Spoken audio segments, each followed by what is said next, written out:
All attendees are in listen-only mode. Good afternoon.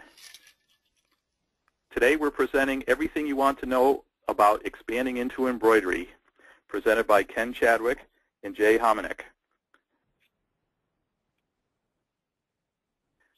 We're going to ask you a couple of polling questions as we normally do. We're going to ask you two questions. If you could take a moment and type in the answers for us, please. Are you already in the embroidery business will be the first question. And the second question will be, do you have a home embroidery machine or do you have a commercial embroidery machine? Questions will be on shortly.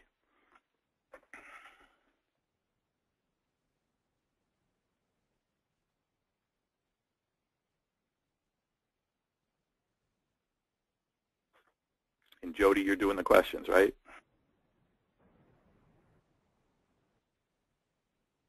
Hello, everyone. My name is Jody Weiler from Great Garment Graphics, and I would just like to extend a warm welcome to those of you attending today. I'd like to thank you for joining and thank you for your patience while we've been experiencing some technical difficulties. I do hope Jay is able to be on the line with us. Jay, are you with us? Yeah, I'm with you, but I'm still not getting connectivity, so I can follow along. I've printed out the presentation, so. Okay, well, welcome Jay and Ken. And I did launch the first poll question, and that was, do you own an embroidery machine? So we do have 94% that have voted, and I'll share those results. It looks like over half gentlemen do not own an embroidery machine currently, so they're definitely in the right place. And so for those of you that do, is it a home machine or a commercial machine?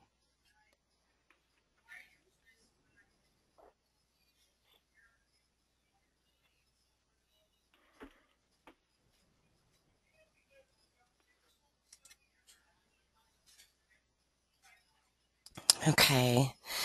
Looks like half are commercial machines, 25% are home machines. Cool. Thank you, Jody. Absolutely. I'm excited to hear your presentation today.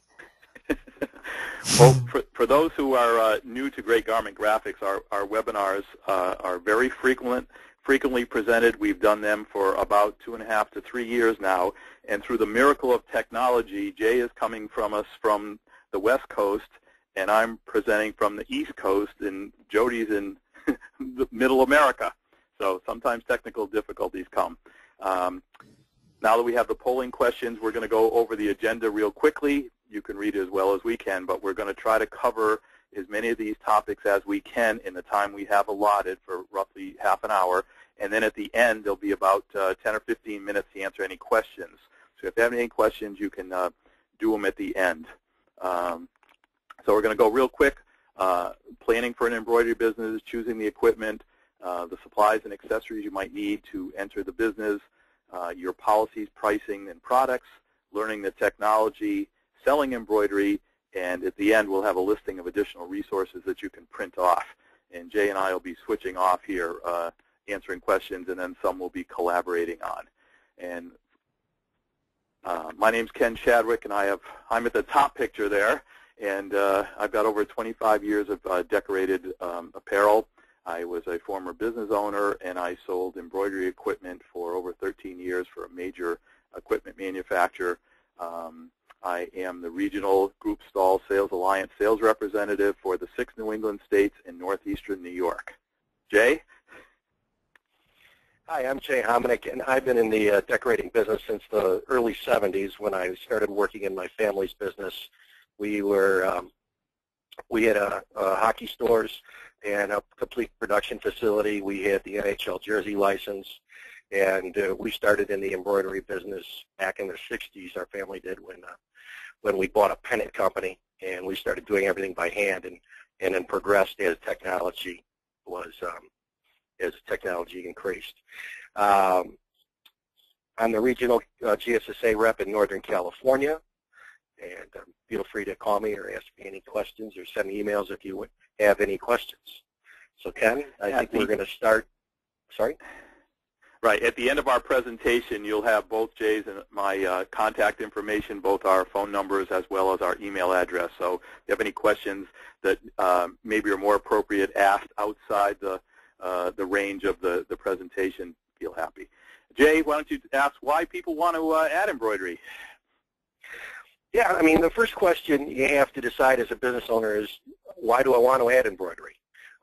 Usually it's because you're using a contract embroiderer probably, and you're jobbing out so much stuff, it may make economical sense for you to bring it in-house.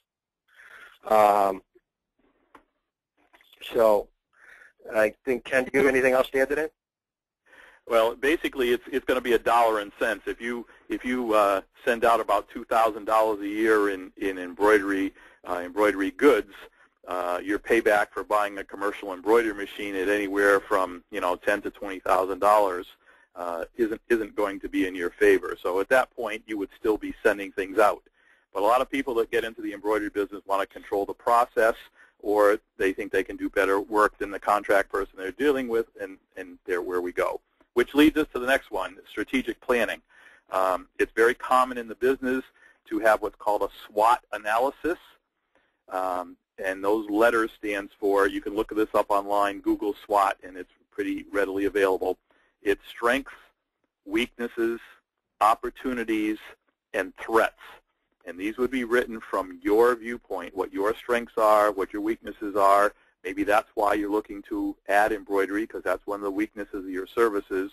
The opportunities embroidery might present for you, and the threats, either if you don't have embroidery, you could potentially lose a customer to someone who does. And Jay will go into the business aspect on the business plan. What I like to do when I'm deciding whether to purchase a new piece of equipment or even lease a piece of equipment or get into the business altogether, I basically start putting out, a business plan of what the equipment is going to cost me, how long it's going to take me to recuperate that cost. And I usually figure a 5-year period for, a piece of hard equipment. And if I can if it makes economic sense for me to then purchase the equipment or keep jobbing out the stuff.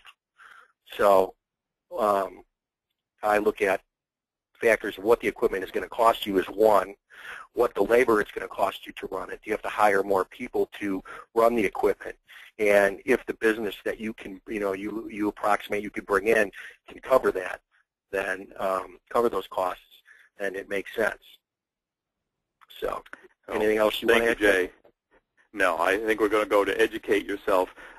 Just like you had to learn about the heat press business or the screen printing business or lettering or the graphics business, you have to educate yourself about the embroidery business.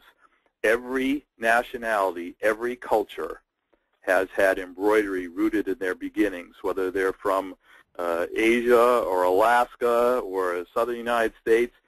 Think of the old samplers where people had ABCs with cross-stitching in a round wooden hoop. Every nationality has this in the background.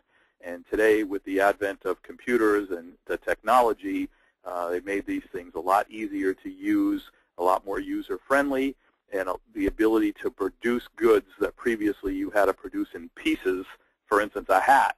Now you can embroider on a finished hat. You can buy a blank hat from a clothing distributor, put it on your embroidery machine, and embroider the hat in a matter of minutes. So you need to educate yourself by going to the resources that are available, whether it's the Internet, whether it's the trade journals, the trade shows. Most regional areas have trade shows. You can go to the imprinted apparel shows or the decorated apparel industry. Go online and see what those are, but educate yourself to see the varieties that are available. That leads us to our polling question we had for the home machines versus a commercial machine. For definition purposes, a home machine would be something that you buy at a sewing machine shop, a fabric store, or maybe even a department store. It's something typically that a person could hold underneath their arm and walk down the street with. A commercial machine typically is going to weigh anywhere from 145 to maybe 300 pounds, and it is made to operate 24 hours a day, 7 days a week. A home machine would lose its warranty once you use it in production over so many hours a day. They're not made for big production. So it's usually the first way people go. They buy the home machine because it's relatively inexpensive, but relative could still mean up to $5,000, $6,000, $7,000 for a home machine. Most commercial machines are at least 25 to 50% more than that. The equipment size, they typically start off with a single head machine and go up 1, 2, 4, 6, 8, 12, 15, 18. In overseas, you'll probably never see this in the United States, but there's actually a 50-head machine that one of the manufacturers has developed. Check your reliable brands. Check with other embroiderers. When you go to these trade shows, network with people. See what brands these people have. Every area has a big embroiderer. The biggest embroiderer in the United States probably has a little shy of 2,000 heads. So chances are they are not having 4 or 5 different brands of equipment in their shop. They're typically going to have one brand, so the hoops are all interchangeable. And so you need to explore the business. We are not going to be touting one brand over another. We show you different brands for illustrative purposes. But you need to do your homework. When you go to a trade show, you might find a machine company. The only time that they show is at that one particular trade show. They're never there again. So if you want, warranties and relationships and service and so forth, you have to be aware of that stuff. So it's imperative that you do your homework. Purchasing versus leasing. Jay, you want to hit on that a little bit from your return on investment viewpoint? Yeah, sure. If you can either, purchasing is you're going to be responsible for the full price up at front, unless your bank will give you a loan on that. We also deal with, you can also deal with a lot of the leasing companies, and we have them in the resource section in the back, and consult your tax accountant too, because leasing you may be able to write that full payment off, where if you purchase it up front, you may have to amortize it over a 5-year period. So the leasing payment may be better, beneficial to you. Leasing will probably cost you more money because you have to pay the finance company. If you purchase it up front, your costs are right there, and you're not paying interest to a bank or a leasing company. And those decisions have to be really made for you and your tax consultant on that, which would be actually work out better for you. But leasing affords you the opportunity. I'm sorry, go ahead, Ken. No, go finish up. No, leasing affords an opportunity to get into it with little or no money down and a straight monthly payment for a term of 3 to 5 years, depending on the cost of your machine. And it's also a good way that you pay as you go, instead of having that initial outlay that affects your cash flow and your whatever money you had for savings. And the other thing that plays into that is purchasing new versus used. You can go on to many websites that focus on selling used equipment. The commercial embroidery business has been around for quite some time. You can still find machines that are working every day that were made in the 80s that were working in production shops. So if they were working 3 shifts, 24 hours a day, 6 or 7 days a week, those machines can be purchased used for a fraction of what their original cost was.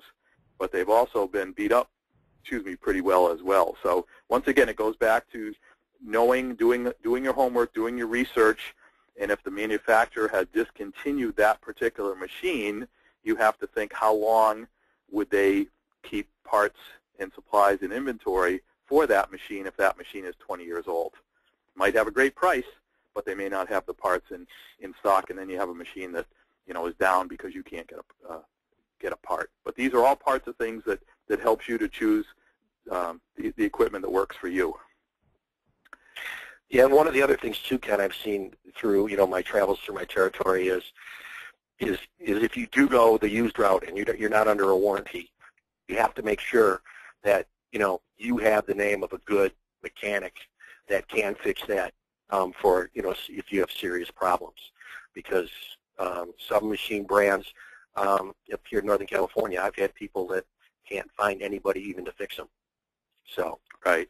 Right. Some of the companies are pretty good. They can fix machines over the phone, but in today's marketplace, most of the machine repair people are independent contractors. Sometimes they'll do a loop around an area and say, hey, I'll be in this area. I'll be in, central Michigan on this next week, and they go around to all the shops in that area instead of you having to pay them directly to go from their point of origin to your location.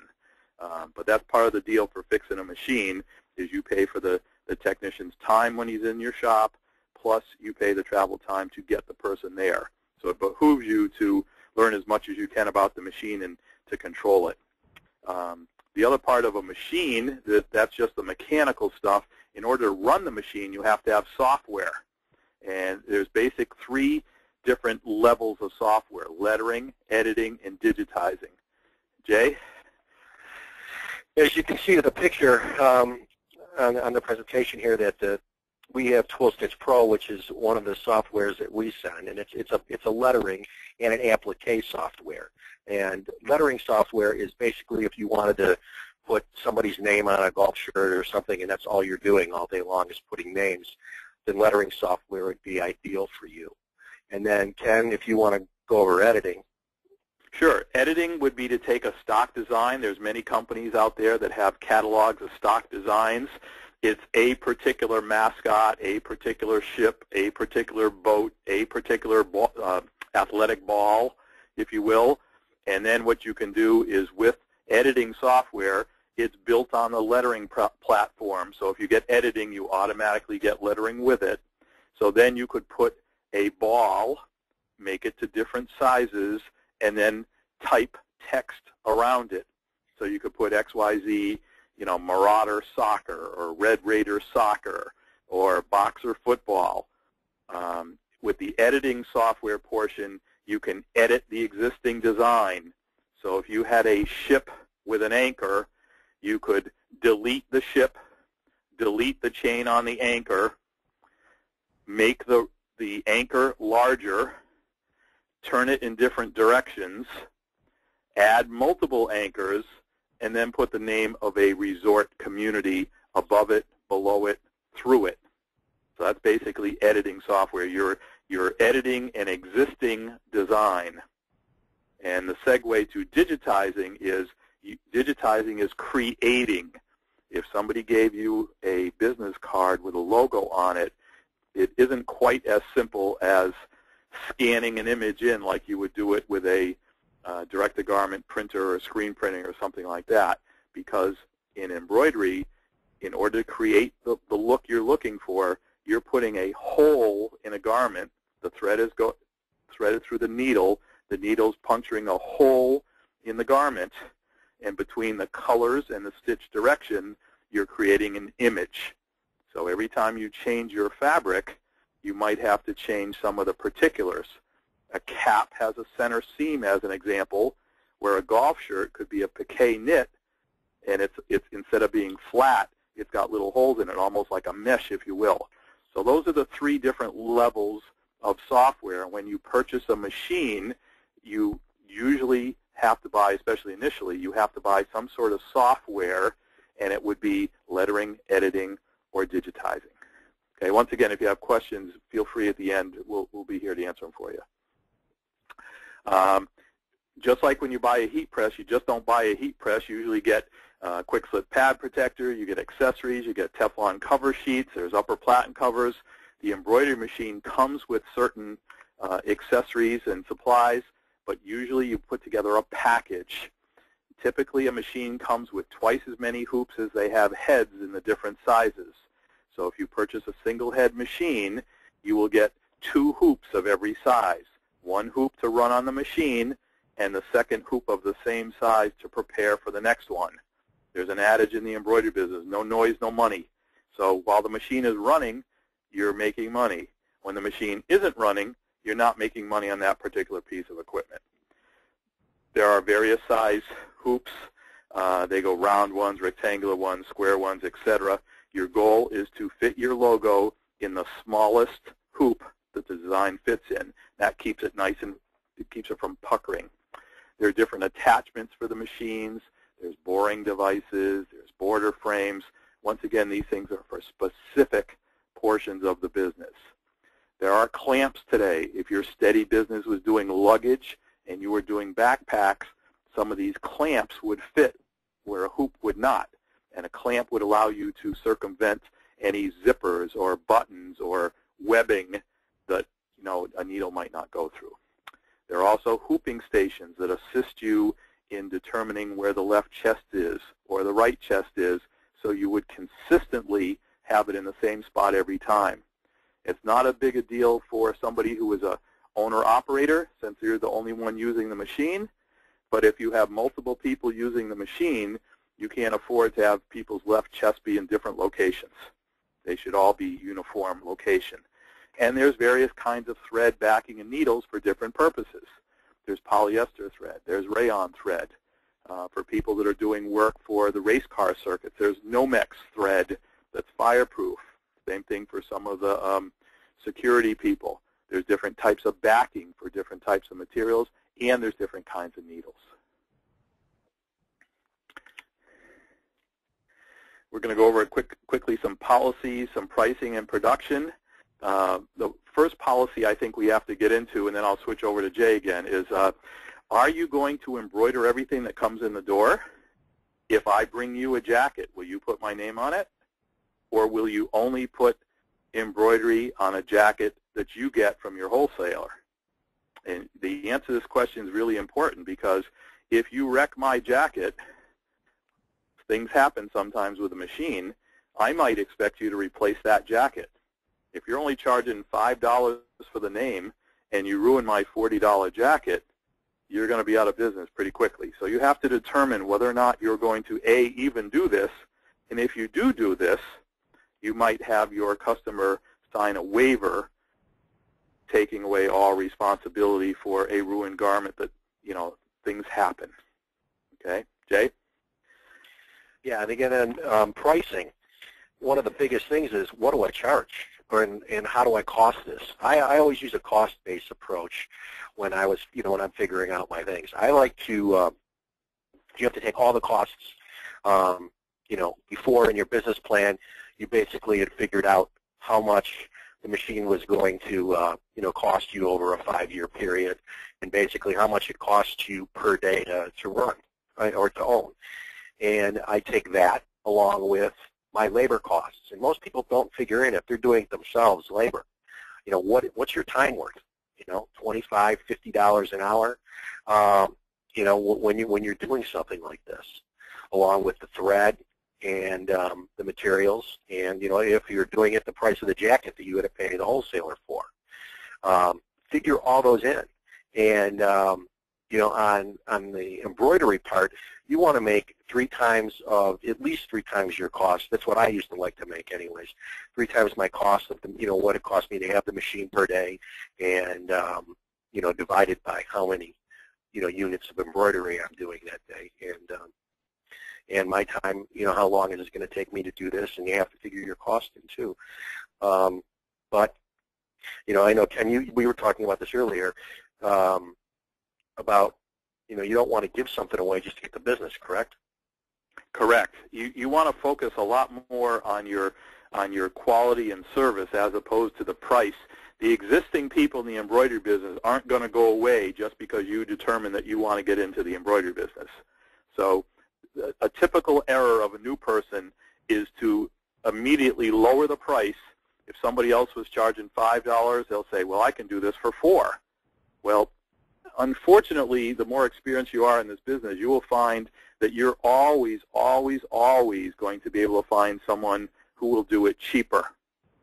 And if someone does it too cheap, below their cost, the leasing company will be picking up that machine because they won't be able to afford their payments. You have to price for profit. And if there's 100 customers, I could pretty much guarantee you that there'd be at least 80 different ways to determine what their costs were. An incorrect way to determine your pricing is to base it on what your neighbor charges. That's a huge mistake because you are not privy to what their expenses are. They might own their machine. They may own their building. They may have people working for a certain dollar amount. But if you want to work for nothing, you can charge whatever you want. But you won't be happy. You'll be doing a lot of work, and you'll be so busy you won't know what to do because people are giving you the work because your prices are too low. If you're new and you're really, really, really busy and there's existing people in the area, you want to question yourself and find out why they're giving you the job. And the first thing I would look at is your pricing. I've actually had customers who got tips from their customers. And if that isn't a telltale sign that you're pricing too low, nothing is. Unless you're in the service industry, no one's giving you a tip. Okay? And that brings us to production. Usually your pricing is based on production. Forget that you have an embroidery machine. Think that you have a machine, and that machine produces revenue. So on a single head machine, let's say you do 4 pieces an hour for this particular job, and you want to make $50 an hour, then your embroidery price is $50 divided by 4. That's your price. So you would need to charge $12.50 for your embroidery price, not counting the goods, the markup on the goods, for the embroidery portion of that job. And so in our illustration, we showed a multiple head machine. I think it's a 4-head machine. So in this illustration, in that same hour that you would do 4 on a single head machine, you would be doing 16 on a 4-head machine. And that's how people make money in the embroidery business.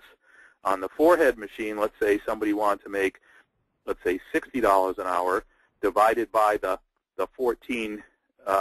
16 units there.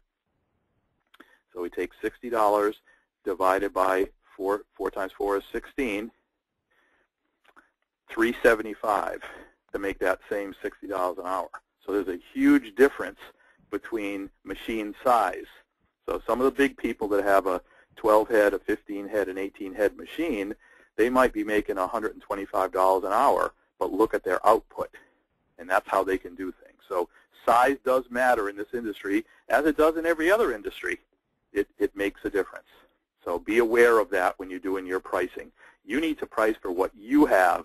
You're not going to compete with the guy with the 4-head. Otherwise, you're going to be selling that for $3.75, and you're not going to be making any money. You need to learn the technology. We showed some pictures there of some different types of embroidery, but these are some terms that are very common in embroidery and in sewing. Density, underlay, hook timing, tension, applique, and stitch types.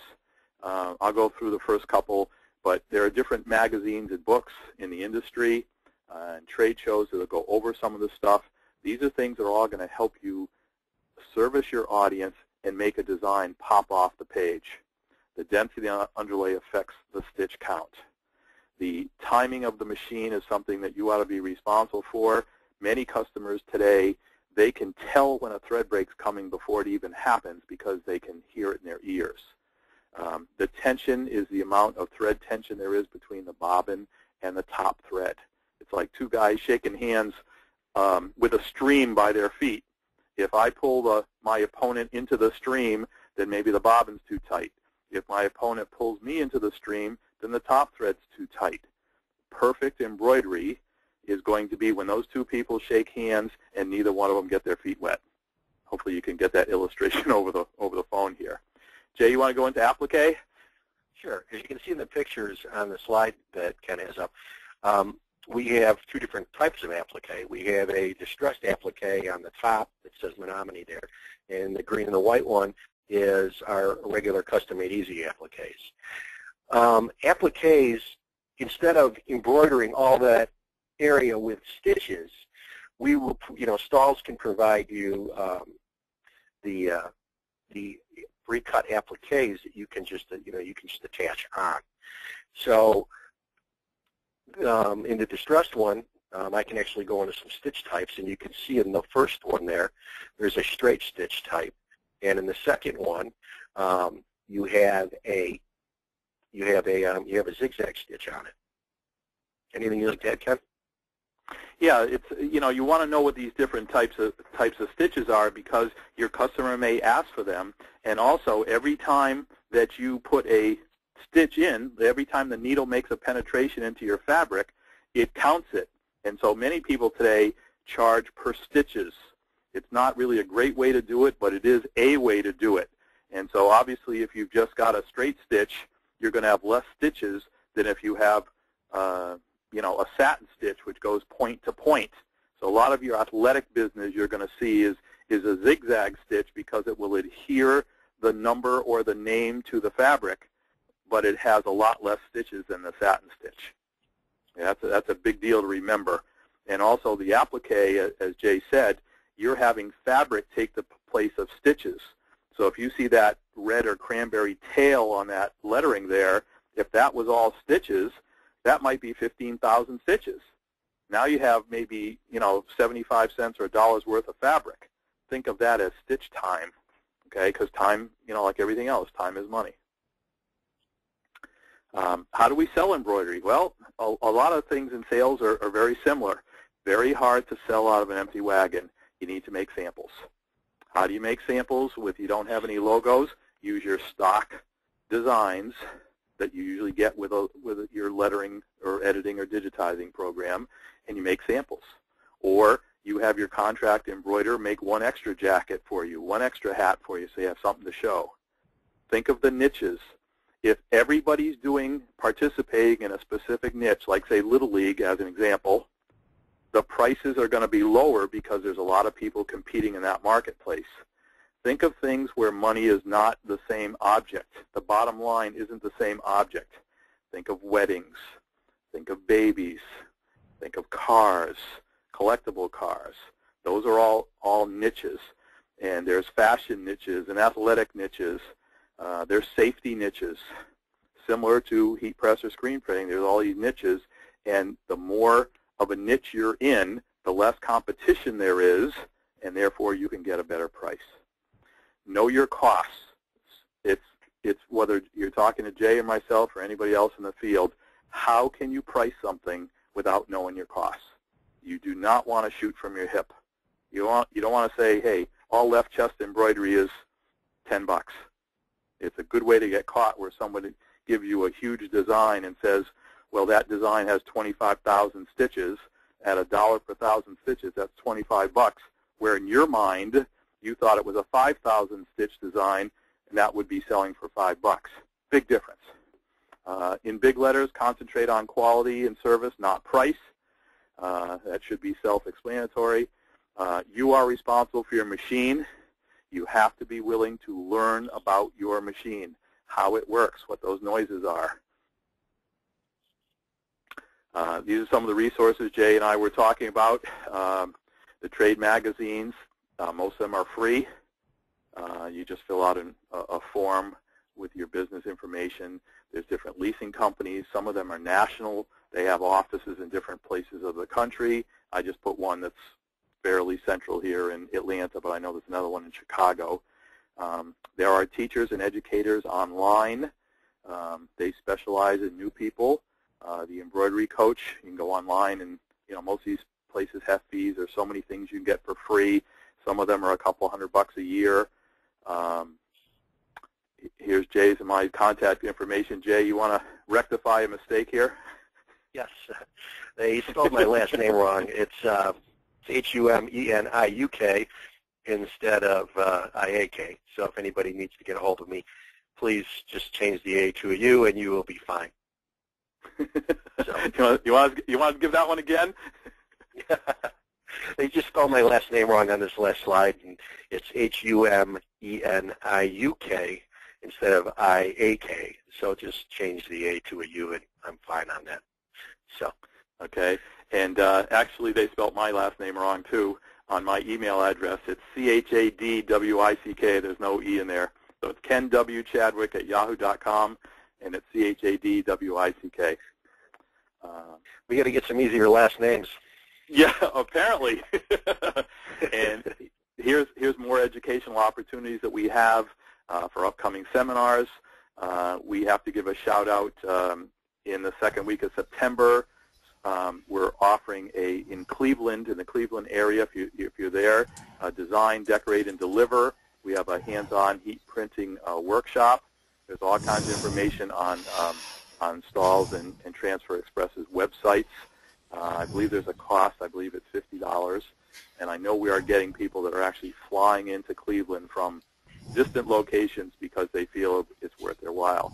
You generally always make things that are worth your while so you can learn things, so you cut down on your mistakes, which cost you money. And then, Ken, also, one thing that we don't have on there is I'm going to be doing an applique seminar in Sacramento, I believe, on October the 11th, and I will have Great Garment Graphics send something out on that so that you'll be able to come, and we will be just doing how to apply appliques and how to apply pre-cut numbers and things on the back, and we will have some samples that you'll be able to try it out and really do hands-on training for yourself. Great, that's a great opportunity. If anybody's in that area of the country, that's a great opportunity. And also, Stalls actually sells a applique sample kit. I believe it's around $15 or $16, where they will give you the cutout applique. They'll give you a little pamphlet to show you how to do it, and they give you the sew disc. So that's another good way to make a sample. At this time, if you have any questions, you can type them in, and Jody will help us out here. You type in your questions in the little box there, ask us, and we'll do our best to answer them. Between us, we hope that we can answer all your questions, but if we can't, we can certainly find the answer for you. I don't think we know all of them, but I think we're pretty confident that we know most of them. So type away if you have any questions. Gentlemen, you both must have done such a good job that and covered everything. Nobody has any questions so far. At least I haven't had any come in yet. Okay. Oh, we got a couple. Okay. So let's see. What concerns would you have in purchasing used equipment? Who owned it before me? A lot of people can clean up a machine real nice, but does it run? Think of a used car. If you're the type of person that wants to put your own dent in the car, you are not a candidate for a used machine. I'd like to know that it ran. It did not run for 24 hours a day, 7 days a week in I don't know how nicer to say this, in a sweatshop. But, does the machine still going to have life in it? How often was it maintained? Does it have a service record? Warranties in this industry do not extend to the second buyer. So when you buy a used machine, it's as is, where is. Yeah, Ken, one of the other things, too, I'd like to, is know, who serviced the machine prior, if they can give you that information, and give a call and talk to the last serviceman, possibly, and see if he, is in your area and can still service it for you, or if he thinks that machine is a good purchase too. The better brands have a life, according to the banks and the finance companies, for typically 10 years. Although there are many machines that are still out there working every day in the field from the late mid-'80s. That's a long time, from 10 years. But typically, if you do like a lease, as an example, or even with the bank, they'll use that 10-year formula as the life of the machine. So if it's a 7-year-old machine and you embark with a leasing company, the most they'll give you is 3 years to pay it off, because the 3 plus 7 will equal to 10 years. Okay, John would like to know, he said that they send their embroidery out, and do you know of any iron-on solutions? So probably, and this is really a great question as far as no-sew options in order to get that look of embroidery without actually needing to embroider. We do, and I will say one thing: you'll get a lot more money if you eliminate the word iron-on from your vocabulary, John. Mm-hmm. It's heat-applied graphics. One of my customers goes so far as to call it thermal imaging. Now, which one would you pay more for as a customer? Thermal imaging or an iron-on logo? That's my 2 cents worth. But SimStitch is a product that we offer is a no-sew. We do letters. We do, so you can do names, personalizations. We also do numbers, and we also have custom-made easy options for both split fronts, block words and letters, and script words and letters. So that would be a no-sew option that's both stock and custom. And then there's also, like you were saying in the Any Word Anyway, which was formerly known as Custom Made Easy, there's Distress Flock, which is just an awesome option because it looks sewn. It has the, the texture. I mean, not necessarily looks sewn, but it has that texture of embroidery where you could just heat apply it. I'm in love with Distress Flock, in case you haven't noticed. Well, Distress Block has been on our line for years, and it has recently enjoyed a resurgence. Yes, it has. And then I guess one of the last questions is, does the typical embroidery software integrate or accept files from popular vector software packages like Adobe Illustrator? Some do, some don't. It typically is at the higher levels. Typically that's going to be at either editing or digitizing, but it's only a step. It's not as easy as you're doing taking a vector and putting in a graphics program, because once again you need to put holes in the fabric to determine not only the colors but also the stitch direction helps to give you that texture that something else might give you flat.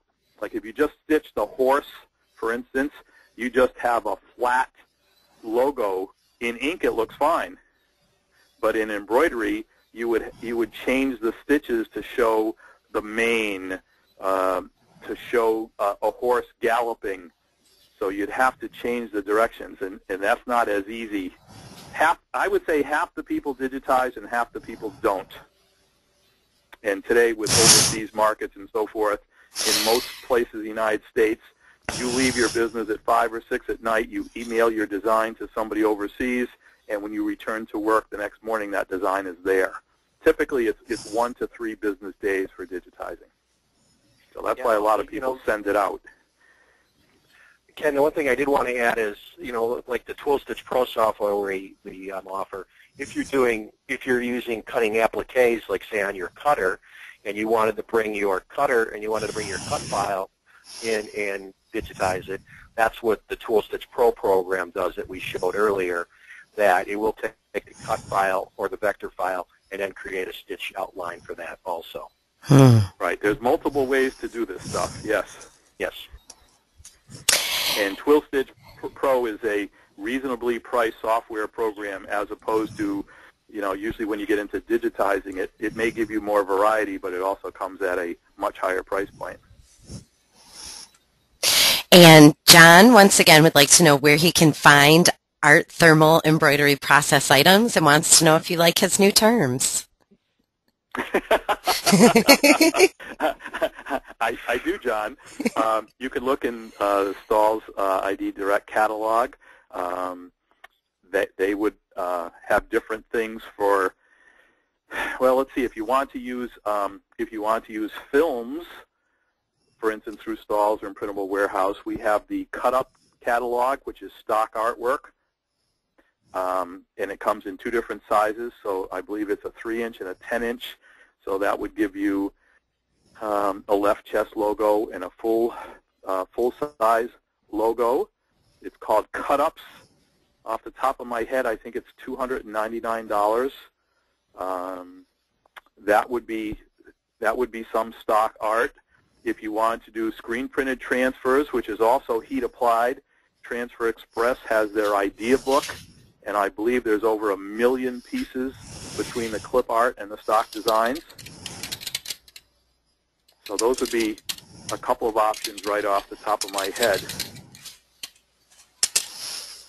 But basically with films, we have roughly 30 different types of films.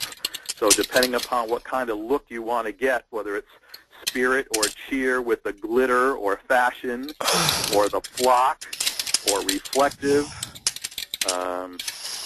That's part of educating yourself to see all the things that are out there. We have a lot of stock things through cadworkslive.com. Would also be for people that have a vinyl cutter. There's a lot of different opportunities, John. I do like the thermal imaging, though. I do too. And then let's close it out with Cindy. She wanted to know if there was any type of consumer reports type information source for embroidery machines. Like, where is the best place to find? Okay, some type of comparison. Not that I'm aware of. You know, the big, if there's, let's say there's 10 or 12 different people that make embroidery machines that sell in the United States. Probably the top brand probably has 50% market share. The second brand probably has 25% market share, which means the other 8 divide 25% of market share. But it's also, some machines are more towards the single head person, the home-based person, because they may not have an option for a multi-head machine, as an example. So the upward path, you just have to get another single head or 10 single heads to make 10 heads, where some of the bigger companies you might get a 1 head or a 2 head and an 8 head to make your 10 or 11 heads. And there's pros and cons for both of those, but you really owe it to yourself to do your research and talk to people. Okay. And we're looking forward to seeing you, John, at the Cleveland event, September 12th.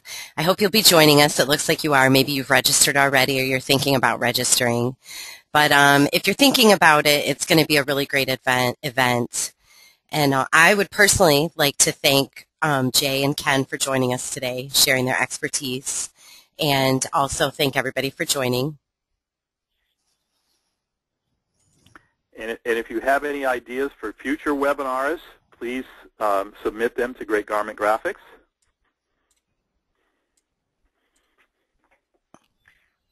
Jay? Yes, and thank you for your time. I enjoyed this. This is my first webinar, so I probably was a little nervous, and I hope I didn't confuse anybody. And I'm always available on my cell phone or on my email, and I'll get back to you and answer any questions that you might have. If I don't know the answers, I can always consult Ken or anybody else. So feel free to contact either Ken or I, and we would be more than happy to talk to you. Please remember, depending upon where you are, email is usually a good line of defense. But don't forget that we are both on opposite coasts, so there's a 3-hour time difference.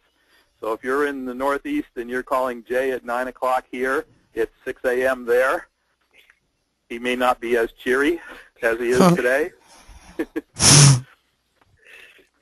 then here's our other webinars that are coming up from Great Garment Graphics, Fall Trends for the School Year.